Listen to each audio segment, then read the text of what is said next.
Jadi digambarkan dalam pembacaan kita kedatangan Raja dalam kemuliaan Anak Allah.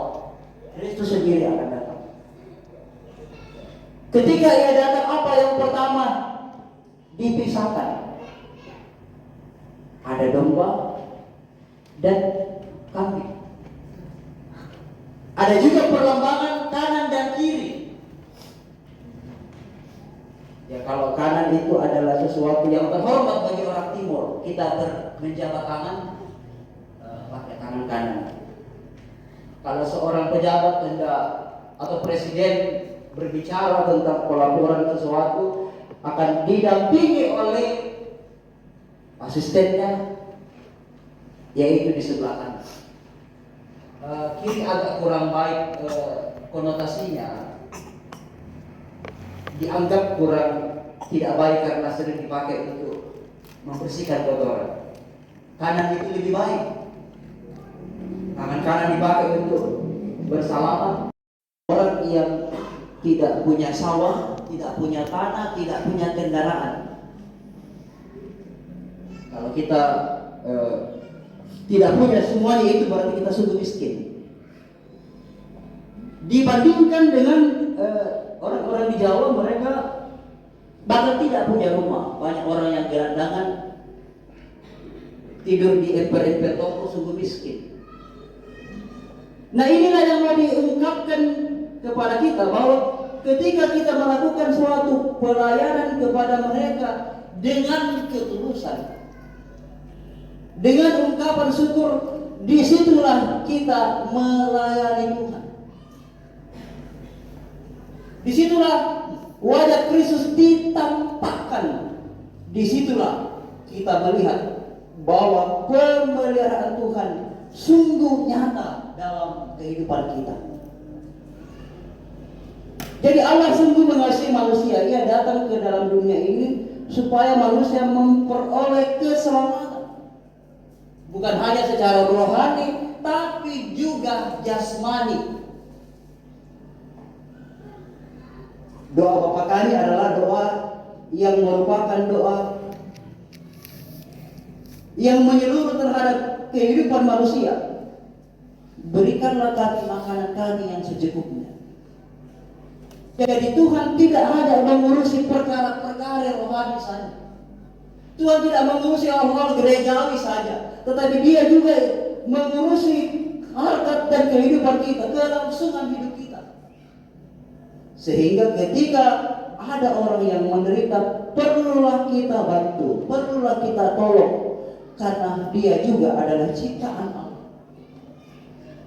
Dan ketika kita melakukan pertolongan kepada mereka, bahkan yang paling sederhana, memberi minum. Ya, ada juga katanya kalau kita di kampung takut minum karena nanti diracun. Saya kurang tahu juga ya.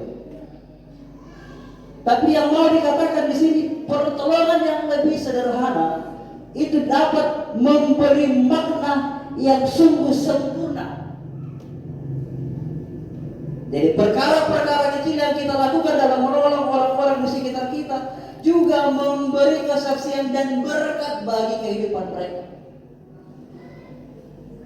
Jadi ada seseorang di waktu itu, seorang anak yang menjual koran. Dia kehujanan, lalu kemudian dia masuk ke sebuah rumah dan berteduh di sana. Dibukakan oleh ibu itu karena dia mendengar ada suara di luar. Dia suruh masuk ke dalam. Lalu kemudian ibu ini memberikan susu kepadanya dan sedikit biskuit. Lalu setelah itu anak ini pulang dan dia sangat kuat ya, karena dia menjual koran. Dia sangat segar mendapat pelayanan itu. Pada satu waktu ada seorang ibu di sebuah rumah sakit. Dia menderita sakit yang parah. Ketika dia menderita sakit itu, dia adalah orang yang tidak mampu, miskin, dia tidak bisa membayar biaya rumah sakit. Lalu kemudian suster memberikan biaya padanya melalui dokter itu. Lalu kemudian sang ibu ini menangis karena dia tidak sanggup untuk membayar apa yang tertera di surat.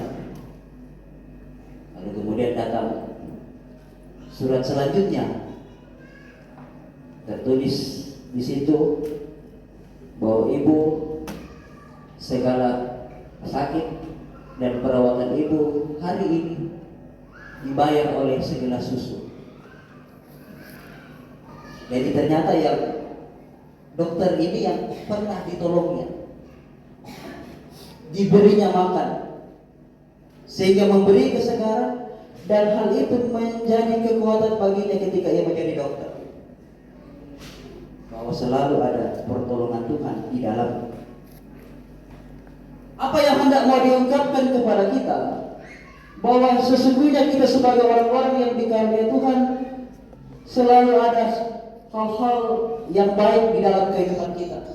Ada orang-orang baik di sekitar kita yang akan menolong kita ketika kita mendapat kesulitan. Kebaikan yang mereka lakukan itu berdasarkan ketulusan yang mereka lakukan, bukan karena mendapat balasan, mendapat upah. Sebagai pengikut Kristus, kita juga diajak untuk merenungkan kehidupan kita. Terutama sebenarnya pembacaan ini merupakan peringatan bagi para pelayan, supaya dengan setia, dengan benar, dengan bertanggung jawab melaksanakan tugas panggilan pelayanan mereka. Supaya dengan benar apa yang mereka lakukan itu, ketika Kristus datang mereka akan dikaruniai keselamatan, berkat, karunia dalam kehidupan mereka. Sehingga tidak perlu melakukan perkara-perkara yang besar yang harus kita lakukan untuk mendapat pujian. Memberi minum saja orang bisa memberi berkat, memberi kesaksian yang benar bahwa sungguh benar orang yang percaya adalah orang yang diberkati Allah, mampu melayani, mampu membantu mereka yang memerlukan seturut dengan kasih dan kebaikan Allah. Wajah Allah ada pada kita. Kita adalah gambar Allah. Gambar Allah yang penuh karunia, penuh kasih, penuh kebaikan, penuh pengampunan. Gambar Allah yang kita lihat di sesama kita. Sesama kita adalah orang-orang yang di sekitar kita. Bahkan orang yang tidak kita kenal sekalipun dapat kita tolong. Karena menurut Tuhan, sesama kita bukanlah orang-orang yang sebangsa dengan kita, bukanlah orang yang sekeluarga dengan kita, tetapi mereka yang membutuhkan pertolongan. Sehingga dengan kehidupan yang telah dianugerahkan kepada kita, kita boleh senantiasa mengaminkan segala kebaikan dan kasih Tuhan. Yang menjadi pertanyaan, apa kita nanti akan menjadi domba atau kambing? Menjadi penurut Allah atau melawan kehendak Allah? Ini menjadi pertanyaan penting bagi kita sebagai hamba Allah, dimanapun kita berada dalam tugas pekerjaan, di dalam kesibukan dan kegiatan kita. Marilah kita memuliakan Tuhan, menolong mereka, karena mereka juga adalah gambar Allah dalam hidup ini. Bahkan tanpa sadar kita juga bisa melayani Tuhan yang menjadi bentuk yang lain, menjadi mereka yang menderita, yang berada di penjara, yang berada di rumah sakit. Mungkin pada waktu itu kita juga sedang melayani Tuhan. Karena Tuhan akan bertanya, kamu tidak memberi aku makan ketika aku lapar, kamu tidak memberi aku minum ketika aku haus, kamu tidak mengunjungi aku ketika aku sakit, bahkan tidak mengunjungi aku ketika aku dalam penjara. Terpujilah nama Yesus Kristus kekal selama-lamanya. Amin.